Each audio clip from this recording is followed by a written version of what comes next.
In the beginning, there was nothing. A vacuum, void, empty space. And in this empty space there emerged a primordial fireball. Billions of years ago, this fireball exploded.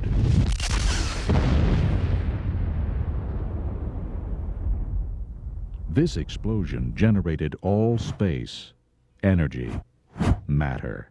The universe expanded rapidly, producing electrons, neutrinos, photons, and quarks.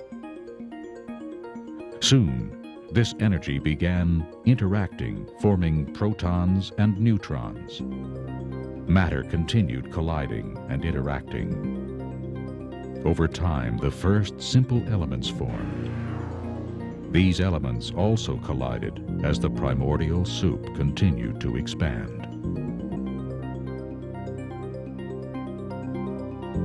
Cosmic and particulate evolution continued, and stars began to group, forming into the earliest galaxies. And then, just 5 billion years ago, something wondrous occurred. Within a cloud of gas in a spiral arm of the Milky Way galaxy, our sun formed.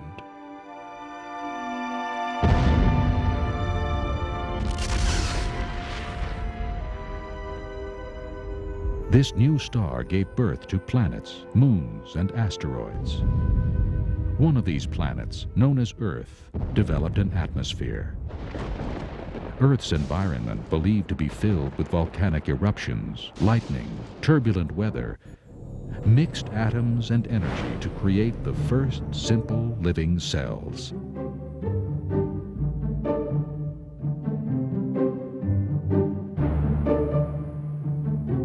Then, through millions of years of mutations and natural selection, algae, jellyfish, and flatworms appeared. As evolution continued, fish appeared in the seas on planet Earth. Some of these fish developed into amphibians, and through natural selection changed into reptiles. A segment of these reptiles evolved into a variety of creatures, including mammals. Some of these mammals became primates, and then, just 600,000 years ago, an isolated group of these primates evolved into man's earliest ancestors. This is our amazing evolutionary heritage. And evolution continues today as we evolve to our even higher destiny in the universe.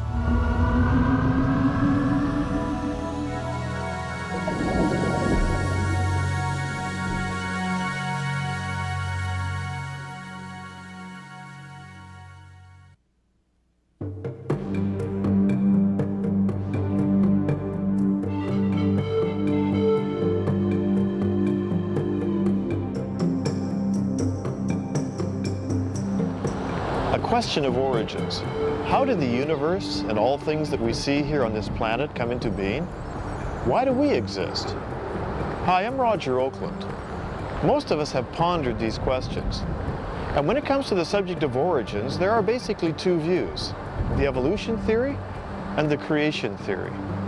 During the 20th century, the world was led to believe that evolution brought about all things. Our universe, the Earth, and all life came into existence as a result of an explosion of matter in billions of years of time. However, there are others who believe the observable evidence points towards a creator. So how can we know? What does the observable evidence indicate?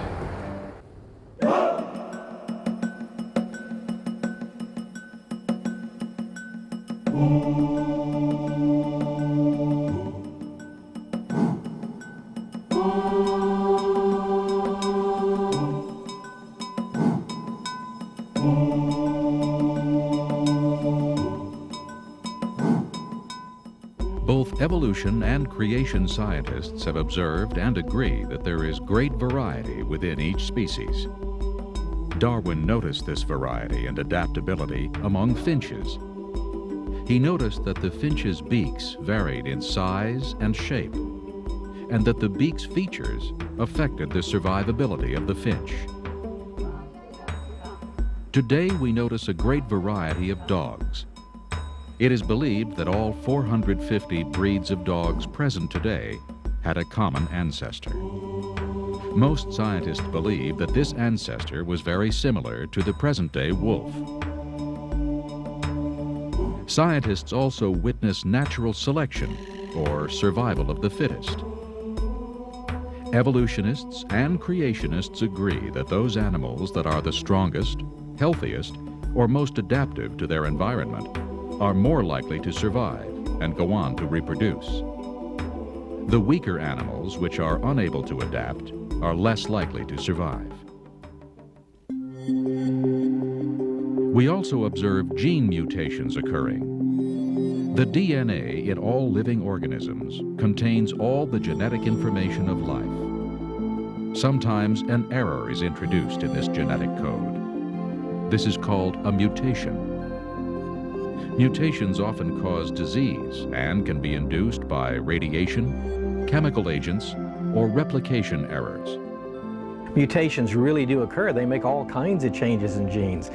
Birth defects, disease organisms, they're great at explaining the origin of disease, death, and disaster, not at all at explaining the origin of something new, some new trait that never exists. All the mutations we know about are only changes in genes that already exist. Darwin observed many things in nature. He was a good naturalist, a good observer of information. What he saw was various plants and animals altering somewhat through adaptation, through variation. He saw them change. We never see one basic type of something changing into something else. That has never been observed in science or in genetics. It just has never been observed. What we see is variety. Variety happens, adaptation happens, evolution doesn't happen. Mutations, natural selection, adaptation. These are some of the observations that both evolutionists and creationists agree upon. But in spite of the agreements, there are substantial differences. And so the debate rages on. I mean, you have such a wide variety of life. And I don't think it's possible for one person, I mean, no matter how powerful he might be, to just snap his fingers and create life. It has to come out naturally over millions of years, probably. I don't believe in the theory of evolution. More and more, even secular scientists are changing their viewpoints because the evidence doesn't support their conclusions. Half of me believes in the theory of evolution, probably because that's what I was taught. 4 years of studies, unfortunately, have kind of brainwashed me towards evolution. We begin where evolutionists say it all began, with the Big Bang and the evolution of the universe. One interesting aspect of the evolutionary theory is that it's such a powerful theory, and it's exercising such a strong hold over the imaginations of scientists that they've applied it outside the biological realm. They've applied it to inanimate things as well. They've applied it to the chemical elements, to stars, to galaxies. It's said that the universe itself is evolving. Did the Big Bang trigger the formation of galaxies, stars, planets, and ultimately life? Is there any order coming out of a big explosion? I would say not in any way. Explosions cause chaos and random distribution of various parts that were there perhaps as a united organization beforehand. Any explosion renders that completely null and void. There is no evidence to my mind that an explosion or even the Big Bang Theory can ultimately produce organized beings like ourselves or any other animal. Evolutionary thinking is applied to most areas of science. The field of evolutionary cosmology proposes that the universe is the result of a random explosion some 15 to 18 billion years ago. There are no examples that I've ever seen where an explosion produced an increase in order. Explosions are destructive. They cause spontaneous degeneration, not spontaneous generation. Scientists recognize that all known explosions decrease order and structure and increase chaos. The idea that the cosmos evolved also violates the second law of thermodynamics, known as entropy. The second law states that as time advances, the universe becomes less ordered. Over time, all systems left on their own proceed in a direction from order to disorder. All of us witness entropy every day as we see things age and deteriorate. This breakdown of structure directly contradicts the theory of evolution. Now, the second law allows you to increase in order, like a baby growing into adulthood or seed into a tree, but if and only if you have an outside energy source and a harnessing mechanism to capture that energy. Evolutionists don't have that. As Sagan said, the cosmos is all there ain't no more. There is no outside energy source. So the second law is absolutely contradictory to the Big Bang theory. What we see in cosmology is this. Everything we see, things are running down. Stars are burning up their fuel. Once in a while, a star will explode and goes from order to disorder very quickly. But the only thing we see in the universe today is the universe is running down. It's deteriorating. It's going from order to disorder. It's going to less and less organization. There is an observation that scientists make in every field of science, and it's generally called the laws of entropy. It's as if the universe was wound up somehow and is winding down. Scientists that study cosmology talk about the ultimate heat death of the universe. Conceptually, it's quite clear from what we know that the universe ultimately sometime billions of years from now, everything will become of uniform temperatures. There'll be no difference in temperature to exploit to get useful work. That the universe had to be designed and ordered in the finite past has not escaped the attention of secular scientists. NASA scientist Robert Jastrow wrote, "The second law of thermodynamics applied to the cosmos indicates the universe is running down like a clock. If it is running down, there must have been a time when it was fully wound up.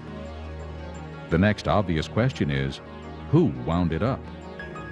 Gordon Van Wylen addressed the question squarely in his book Thermodynamics when he wrote, "The author has found that the second law tends to increase his conviction that there is a creator who has the answer for the future destiny of man and the universe." We only see destruction, we never see innovation. And this, I think, is what the creationist model has been proposing all along, that in the beginning things were very good, they were perfect, just like God wanted. But then, as sin entered into the universe and God's curse on all of creation because of that sin, the wages of sin is death, not only in the physical life, but in the universe, everything is dying. The sun is burning out, the moon's orbit is decaying, everything is in this process of death and decay. Evolutionists and creationists agree now that the universe is finite. Space and time and matter had a beginning. Beginning with the studies of Albert Einstein in the early 1900s on through this century, scientists are in agreement that space, time, and matter did indeed have a beginning. 20th century science, embarrassingly, has confirmed the biblical view, because the great discovery in cosmology is that the experts have agreed that the universe had a beginning, and they call it a singularity. You see, the whole Big Bang idea really is, first there was nothing, and then it exploded. The fact that the universe is finite, that it had a start, is a key fact, but a very, very awkward fact for the evolutionist, because it really raises an issue they won't deal with, and that is what happened prior to that singularity. The creation model has always anticipated a finite universe. In the first verse of Genesis, we read, "In the beginning, God created the heavens and the earth." The Bible also states that time had a beginning. In 2 Timothy we read, "God, who has saved us and called us with a holy calling, not according to our works, but according to his own purpose and grace, which was given to us in Christ Jesus, before time began. Amazingly, the Bible even explains entropy. Of old, you laid the foundation of the earth, and the heavens are the work of your hands. They will perish, but you will endure. Yes, they will all grow old like a garment.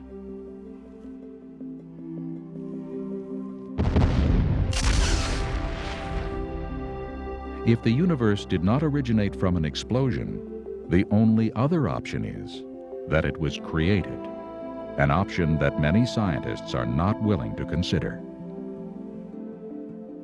Almost all scientists would try to find a mechanical explanation of how the stars, the galaxies and the planetary system came into existence by purely mechanical means without any intervention of a God in creation. To my mind, they have utterly failed. If you look at the planetary system alone, there have been several explanations trying to show how the planetary system came into existence without any pre-formation by God, and each one has failed miserably. Many observations contradict the current theories on how the solar system evolved. The most popular theory holds that the solar system formed from an interstellar cloud of swirling gas and dust. If the sun, planets, and moons evolved from the same material, they should have many similarities. Yet each planet is unique. Since about 98% of the sun is hydrogen or helium, Earth, Mars, Venus, and Mercury should have similar compositions. Instead, much less than 1% of these planets is hydrogen or helium.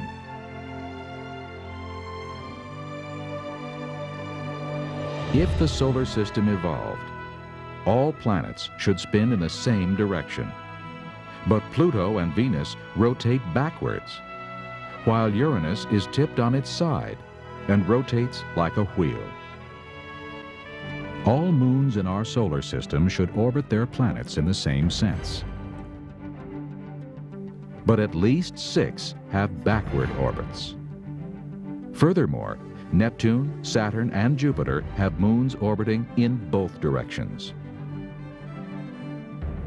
Growing a planet by many small collisions will produce an almost non-spinning planet, since the impacts will be largely self-canceling. Yet, all planets spin, some much more than others.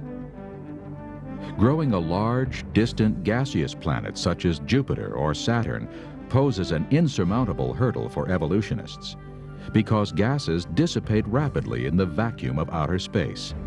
And even young stars, similar to our Sun, do not have enough orbiting hydrogen or helium to form even one Jupiter. Scientists have no answer as to why 4 planets have rings, or why each planet is so unique. Theories on the moon's origin are also completely inadequate. The moon's elements are too dissimilar to those of Earth's, and its orbital plane and circular orbit offer strong evidence that the moon was created in its present orbit. There is no evidence that the planetary system could have come about by mechanical means. However, the more that scientists began to look at the amazing universe that they inhabited, they began to realize that there were certain factors that were simply very, very fine-tuned for the existence of man, of molecules, of organic life. And the more they looked, the more they realized that we are in effect on really quite a knife edge, and there are many, many indications that this universe has been very specially designed and man is at the very center of it. If we try to model the universe as we know it, as we try to build a mathematical model that reflects what we know, we quickly discover there are thousands of parameters and ratios that if you adjust them even a little bit, life is impossible. We quickly discover that the Earth was a little closer, a little further from the Sun. It's either too warm or too cold. If it turns at a little different speed, if the masses are a little different, it would hold too much or too little atmosphere. As you start trying to model this, you quickly discover that all the parameters involve an incredibly delicate balance. And so they call this the anthropic principle, meaning it's as if everything we know was skillfully designed or balanced for man. The Earth is at a very specific distance from the Sun, And they have calculated that if we were only 5% closer, the water would boil off from the oceans. If we were just 1% further away, then the oceans would freeze. And that gives you just some idea of what sort of a knife edge we are on. The surface gravity of the Earth is exactly where it needs to be. More, you have too much atmospheric pressure, less, you don't have an atmosphere. The thickness of the crust is critical, the rotation period of the Earth, the gravitational interaction between the moon, strangely enough, all these contribute to what makes life possible. And so they call that the anthropic principle, which collectively is an overwhelming argument for a designer. Scientists don't like to acknowledge that because a designer implies accountability. That the Earth was fine-tuned for the existence of life is no surprise to creation scientists. The Bible declared this fact thousands of years ago. In Isaiah we read, "For thus says the Lord, who created the heavens, who is God, who formed the earth and made it, who has established it, who did not create it in vain, who formed it to be inhabited." Physicist and Nobel laureate Arno Penzias stated in 1992, "Astronomy leads us to a unique event, a universe which was created out of nothing, one with the very delicate balance needed to provide exactly the right conditions required to permit life, and one which has an underlying, one might say, supernatural plan." Astronomer George Greenstein stated in his book, The Symbiotic Universe, "As we survey all the evidence, the thought insistently arises that some supernatural agency must be involved. Is it possible that suddenly, without intending to, we have stumbled upon scientific proof of the existence of a supreme being? Was it God who stepped in and so providentially crafted the cosmos for our benefit?" The more we study the cosmos, the more the psalmist words ring true. "The heavens declare the glory of God, and the firmament shows his handiwork. Day unto day utters speech, and night unto night reveals knowledge. There is no speech nor language where their voice is not heard." For me to believe that all our life and our planets came from one big bang, I don't believe it. I believe there is a higher power out there. No, I do not believe that the universe has some sort of maker behind it. No, I believe the universe started with the Big Bang. I believe the Earth was designed for life because everything we see around us, everything we need to live, everything we need to survive and be happy is all around us. We don't want for anything. All our food, our air, everything to make us happy and for us to survive is here. So there had to be an originator of this. It couldn't have just happened by chance. The evidence clearly reveals that God has created the universe and the solar system and specifically designed the Earth for life. Yet many would rather trust and believe in the Big Bang rather than trust and believe in the God of the Bible. In the next section, we'll examine the possibility of life arising from chemicals spontaneously.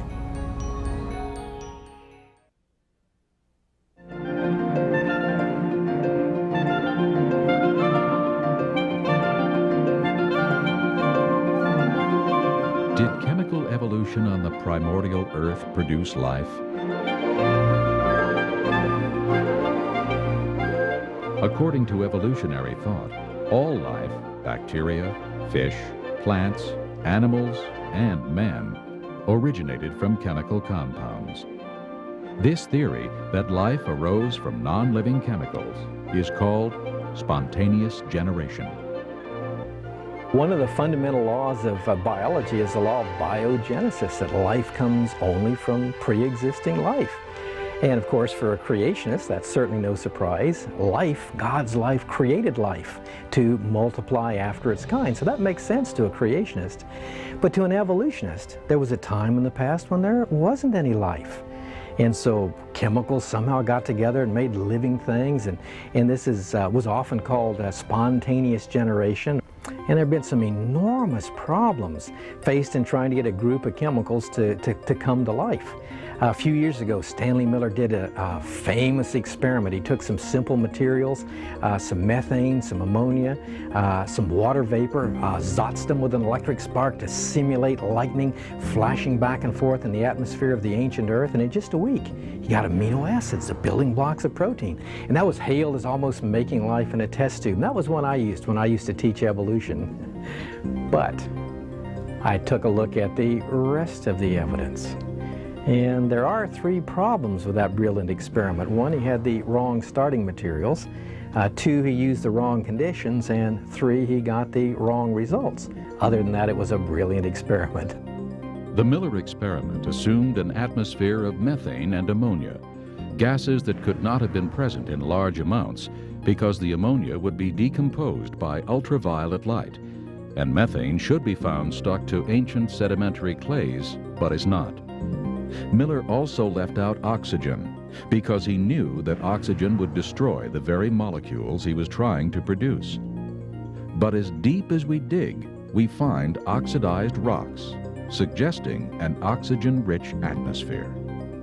The Earth did not have a reducing atmosphere, say an atmosphere of methane, ammonia, and hydrogen that was suggested in the Stanley Miller experiment. The Earth never had such an atmosphere. The geology is now clear. There is good evidence that the Earth has always had oxygen in its atmosphere. Now that would absolutely preclude any evolutionary origin of life. Miller also used the wrong conditions. He used an electric spark to combine the gas molecules.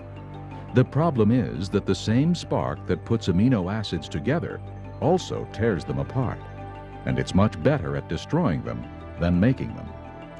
The problem was the chemicals put together, the amino acids in the flask, would also be torn apart by the very spark that put them together. Miller knew that as a biochemist, and so he circulated the gases, trapped out the molecules he wanted using a well-known biochemist trick, but that would be cheating, because you were supposed to say this is how life arose before there was any intelligent design to preserve these molecules from that destructive force. Wrong conditions.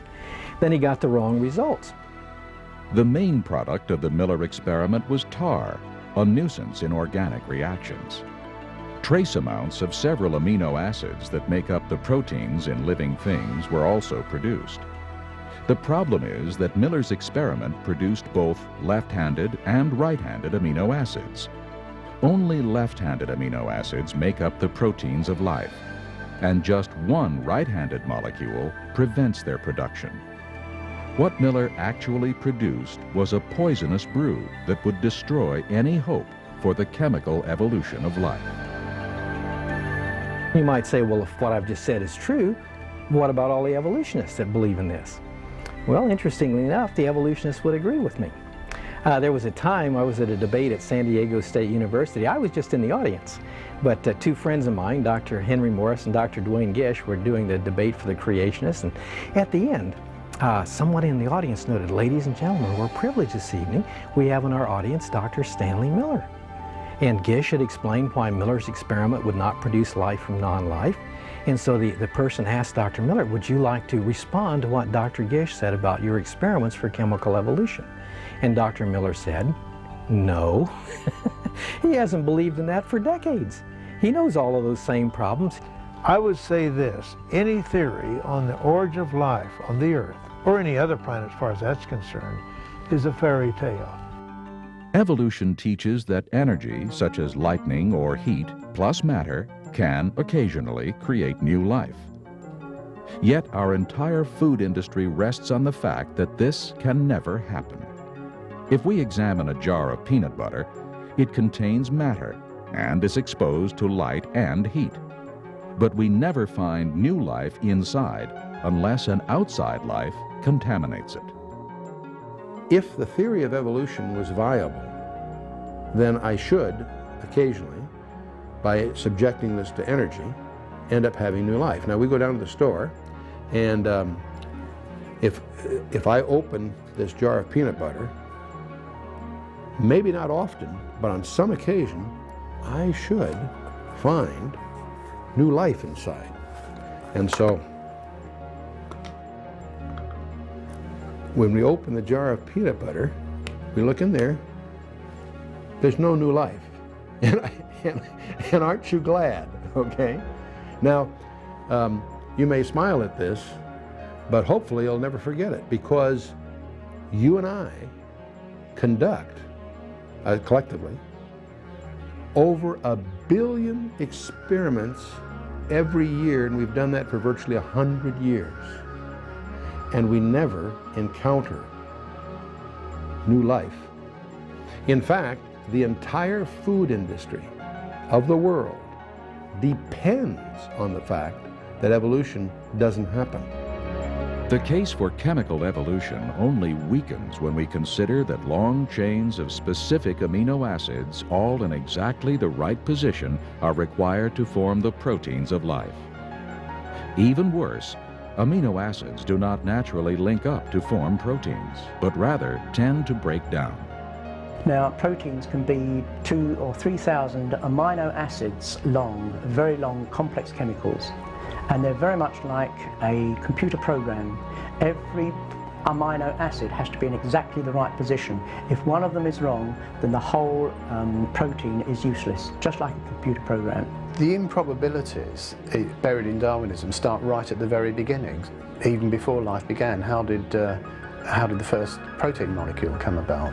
And there's been quite a bit of work done on this to investigate the probability of it, work both by information theory technologists and also by molecular biologists actually tinkering with proteins to see whether or not they can be taken to pieces and reassembled. And the work of both groups has found that the probability of a protein of the sort of size that you find in the human body coming about by chance is so great as to be virtually impossible. It's something which is, yes, it is possible if you have eternity at your disposal, but Darwinists just don't have eternity at their disposal. Information theory scientist Hubert Yockey calculated, and MIT biologist Robert Sauer confirmed, that the probability that a protein containing just 100 amino acids would form spontaneously is less than 1 chance in 10 to the 65th power. An event so improbable that it could be compared to winning the state lottery by finding the winning ticket in the street, and then continuing to find the winning ticket in the street every week for 1,000 years. The origin of the very first animal life out of ordinary complex chemicals is so large that no evolutionist has ever been able to overcome it, and it is one of the biggest barriers to the theory of evolution that I know. Even if proteins miraculously formed, we still are not close to producing life. The simplest living cells require thousands of specialized proteins in order to function. A number of scientists have tried to calculate the probability of life arising by chance. Sir Fred Hoyle, a British mathematician, using a supercomputer and the assistance of graduate students, estimated only the origin of the proteins of an amoeba, 2,000 of them, arising by chance. He estimated that the probability that the proteins of an amoeba could arise by chance is 1 chance in 10 to the 40,000th power. A probability of 1 chance in 10 to the 40,000th power is absurdly small. To illustrate this, consider the probability of snatching a particular atom out of the entire universe is 1 chance in 10 to the 80th power. After making this calculation, British mathematician Sir Frederick Hoyle stated, "The likelihood of the formation of life from inanimate matter is 1 to a number with 40,000 noughts after it. It is enough to bury Darwin and the whole theory of evolution. There was no primeval soup, neither on this planet nor any other. And if the beginnings of life were not random, they must therefore have been the product of purposeful intelligence." We can prove mathematically that evolution is just a joke. It couldn't possibly happen.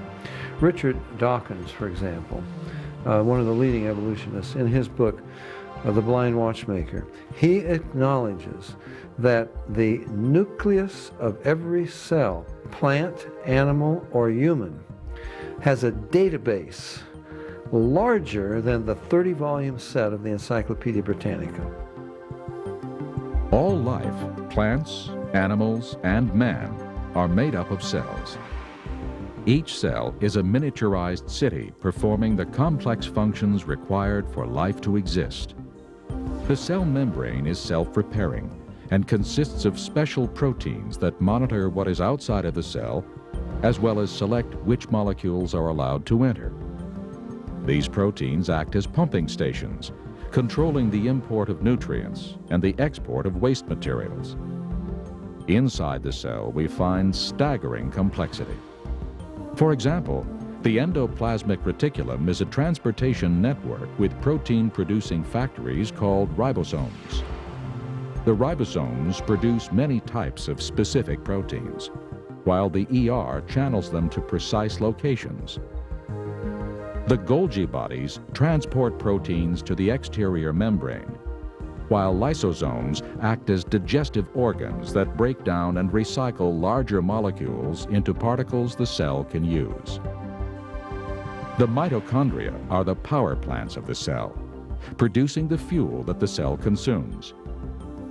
The nucleus contains the data center, which governs cell activity.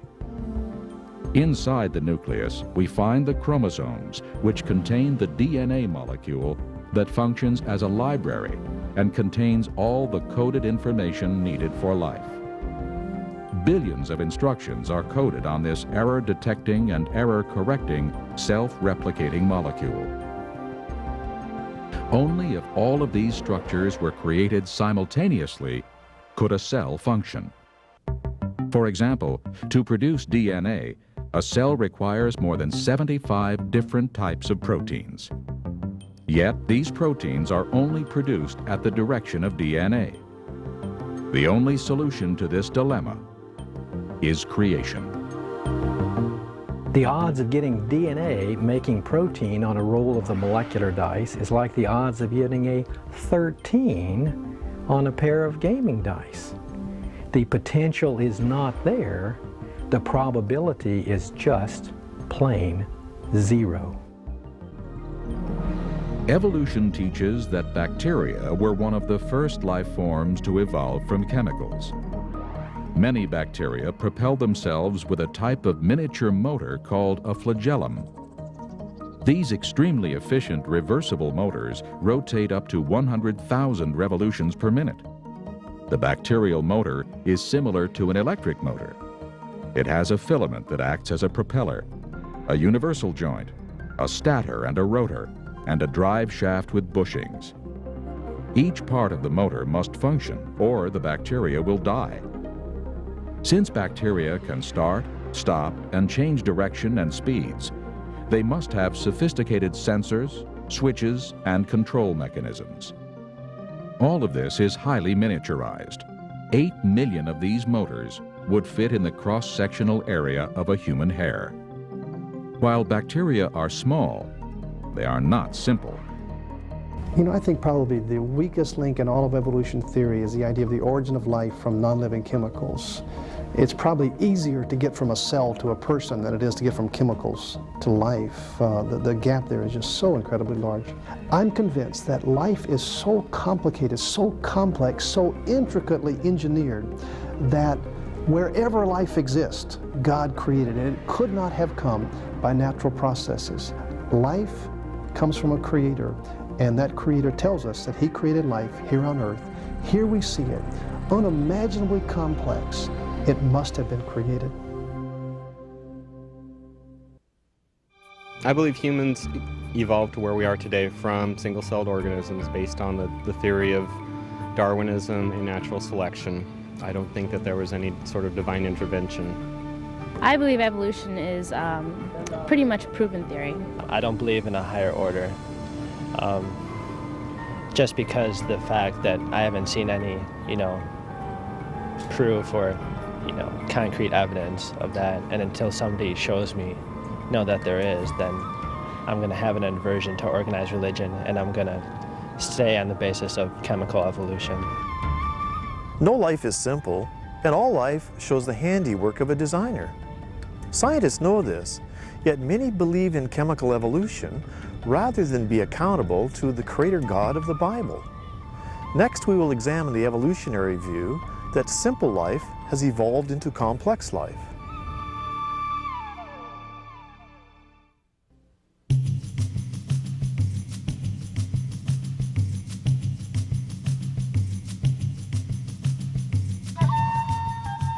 Assuming that life miraculously appeared on Earth, is it possible that single-cell life evolved to become all the complex plants and animals we see today?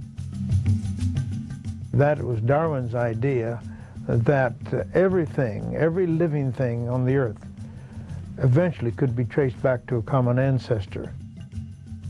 The thing that Darwinists believe is that life, that all the species on Earth have evolved by a process of spontaneous genetic mutation, that's a spontaneous change in the DNA which is the program for every living thing, coupled with natural selection, the survival of the fittest.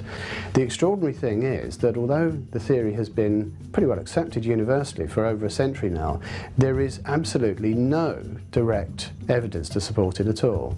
Darwin made a big deal about the fact that there were various sizes of finches, small, large, medium-sized finches. He made a big deal of the fact that there were finches with large beaks, thick beaks, long beaks, and thin beaks. Darwin assumed that these beaks were evidence of evolution. In fact, these beaks were the result of the genetic variability that already existed in the population. If you take two medium finches with medium-sized beaks and you breed them, you will get some finches with small beaks and some finches with larger beaks. Over time, as these finches spread out into the various environments, certain beak sizes would be favored in certain environments, and therefore they would become the predominant type. But the point is the capability to produce the small beaks, the medium beaks, and the large beaks was already in the parent population of the Galapagos finches, and it was simply the environmental differences that allowed them to be expressed. It was not the creation of any new and unique information. The trouble is that all these finches actually do interbreed, and that is in biology, this is the test of a species. Two creatures which can breed and produce live fertile young are regarded as belonging to the same species, and all of the Galapagos finches meet that criterion, so there are not many species. If evolution was true, we wouldn't be concerned about the extinction of species. There'd be new ones being created. We don't have new species, we got deterioration, we have all kinds of species that no longer exist. Charles Darwin theorized that given enough time, one kind of animal could evolve into another. This is the basis for the evolutionary tree of life taught in biology. Yet Darwin himself acknowledged the lack of transitional fossils in the rock strata. Darwin wrote, "Intermediate links? Geology assuredly does not reveal any such finely graduated organic chain, and this perhaps is the most obvious and serious objection which can be urged against the theory." The key problem with Darwinism is finding hard physical evidence. Where would you look for that evidence? Well, obviously in the rocks, in the record of the rocks, the fossil record. Fossils have been collected for hundreds of years, for centuries. There are billions of fossils in every university and every museum in the world. But there are no intermediate species. You look at one strata and you find one kind of fossil. You look at the strata above it, you find a different kind of fossil. What you don't find is a gradual change. One of the greatest evidences for creation is found in the fossil record.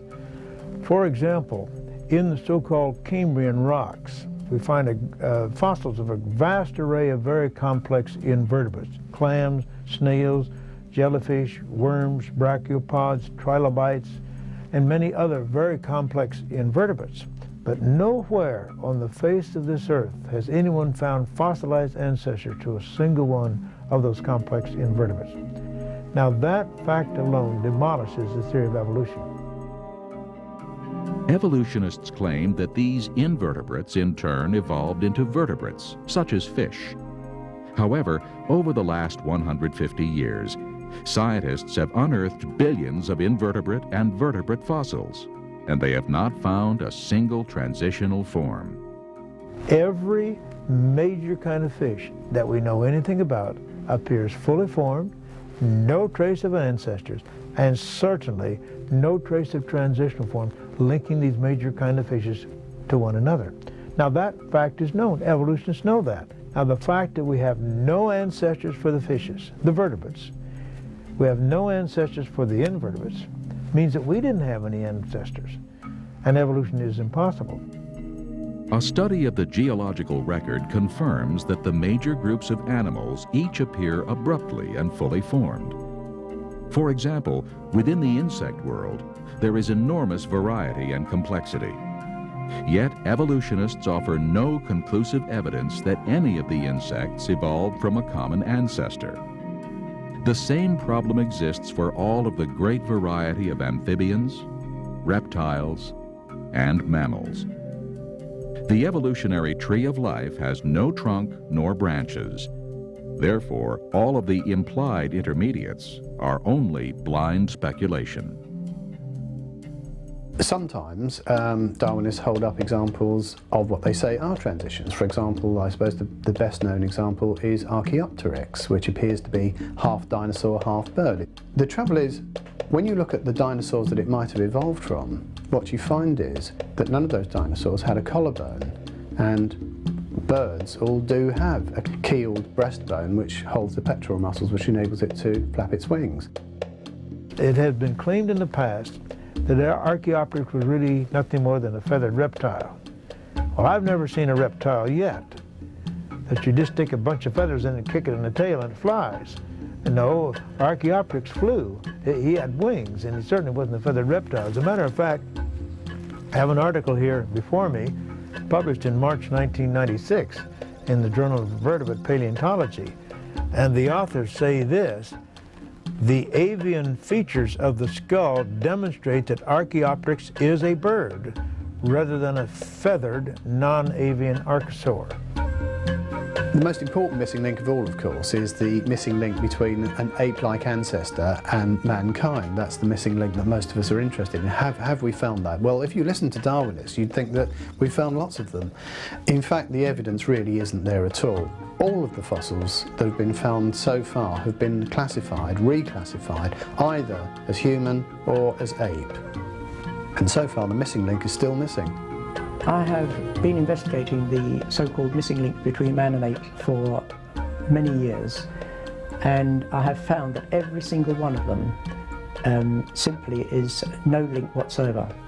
For example, Australopithecus, the skeleton of Lucy, this really consists only of a 40% skeleton of a not very large ape, and they have not got any evidence that it ever walked upright in any of the bones that they have found of that skeleton. The interesting thing about that is that Lucy is shown as being distinctly human-like. She's very erect in her posture, she's got human-like hands, human-like feet.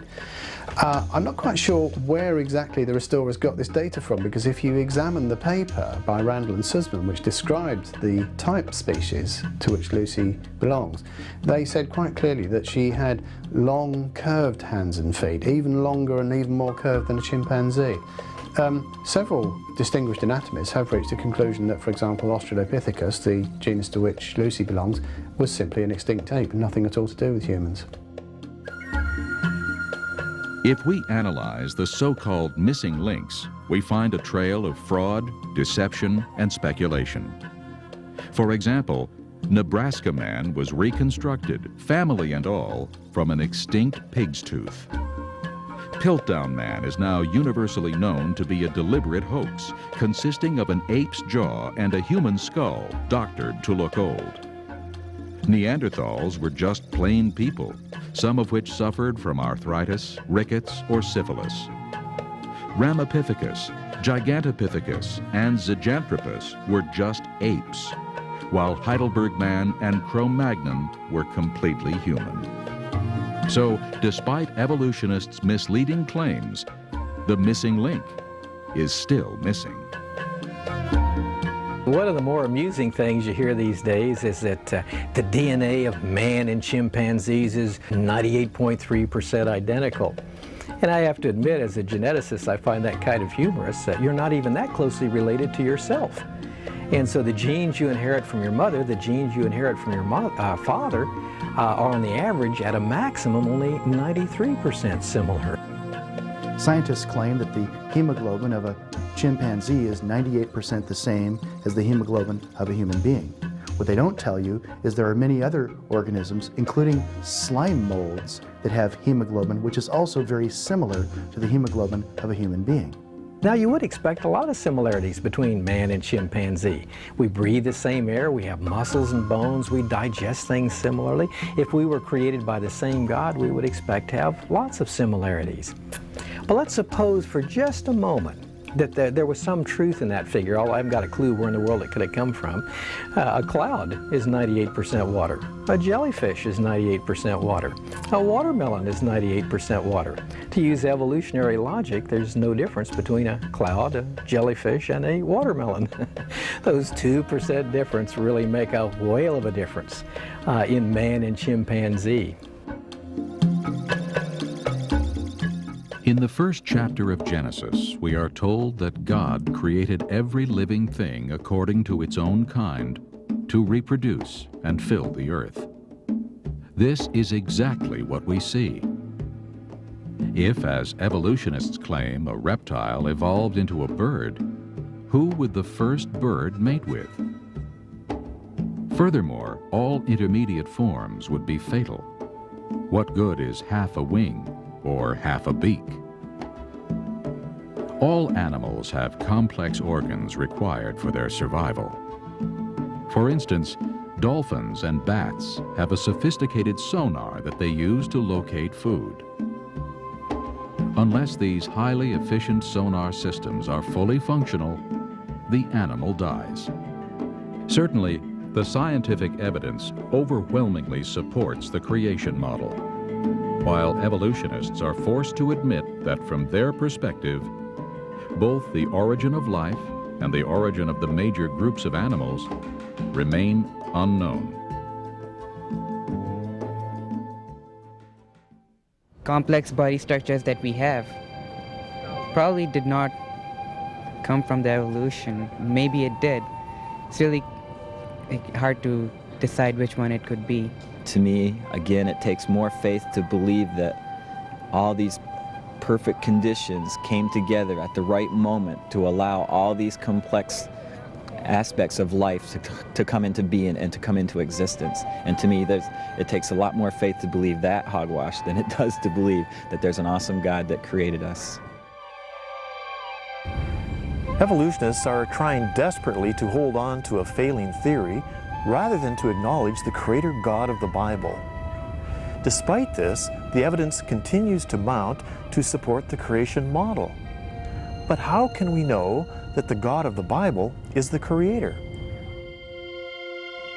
The scientific evidence in this century has indeed proven that space, time, and matter is finite, and it tells us that the Creator must be a being who's independent of space and time. Only the Bible teaches the notion of a finite universe and a Creator who is fully transcendent. That is, He's independent of space and time, but He can also act within our space-time domain. No other holy book on the earth teaches such a Creator. If you look at any of the other religious books, all of them presume a three-dimensional universe and a three-dimensional God. And that's amazing to realize that only the Bible has as its distinctiveness a transcendent presentation. For years, the astronomers believed that there was somewhere in the neighborhood of 6,000 stars. This held in the science of astronomy until Galileo came along with his telescope, and suddenly science realized that the stars of the heaven are innumerable. Billions of galaxies, billions of stars in these galaxies, innumerable, just like God said to Abraham way back in Genesis, the first book of the Bible. Throughout the Bible, we find insights about the physical universe that the scientific world has only recently discovered. For instance, in the book of Jonah, we read, "The water compassed me about, even to the soul. The depth closed me round about. The weeds were wrapped about my head. I went down to the bottoms of the mountains. In this amazing verse, we are told that there are mountains on the ocean floor. Yet scientists did not know this until this century. In the book of Job, Job proclaims that God hangs the earth on nothing. While many holy books declare that the earth sits on the backs of turtles or elephants, or is held up by Atlas, the Bible alone declares what we now know to be true. In Hebrews chapter 11, verse 3, we read, "By faith we understand that the worlds were framed by the word of God, so that the things which are seen were not made of things which are visible." Only recently have scientists discovered that everything in the universe is made up of subatomic particles that are indeed invisible to the naked eye. Certainly these authors were inspired by the creator of the universe. Many other scientific insights were revealed in the Bible centuries before man discovered them. For example, atomic fission, oceanic currents, the hydrologic cycle, the jet stream, dinosaurs, and innumerable stars. We know that when Columbus made his trip to discover India and landed here in America, that when he took off, there was tremendous fears that he would come to the edge of the earth and would plunge off into nothing. And yet, had they read the Bible, they would have known that Isaiah talks about the circle of the earth and that the earth is actually round. I challenge anyone to find scientific errors in the Bible. They're not there. What's fascinating to me is the more you know about the scripture and the more you know about contemporary science, you discover that the Bible has anticipated it. As a Christian, we can believe in creation and the laws of science at the same time. And as a scientist, I'd a lot rather believe a theory that fits with the evidence that we can really see. Always, whenever we study, whenever we really can observe, we'll see that science supports God's Word. I would challenge those who are declaring that the Bible is filled with myths to investigate for yourself with an open mind, and I know you'll discover the truth. A question of origins. We've examined the evidence. Now it's up to you as an individual to make a choice. In the book of Romans, chapter 1, the Bible tells us that the evidence that God has created is so obvious from the things that God has made that if you reject that evidence, you are without excuse. And in the book of Colossians, chapter 1, the Bible tells us who the Creator is. Not only that He has created all things, but that He has redeemed us from our sins through His death upon the cross at Calvary. The Creator is Jesus Christ. Will you acknowledge that you have been created? Will you recognize that you have been separated from the Creator, Jesus Christ, because of your sins? Will you accept Him, who He is and what He's done, and who you are and what you've done? It will be the greatest choice that you could ever make for eternity.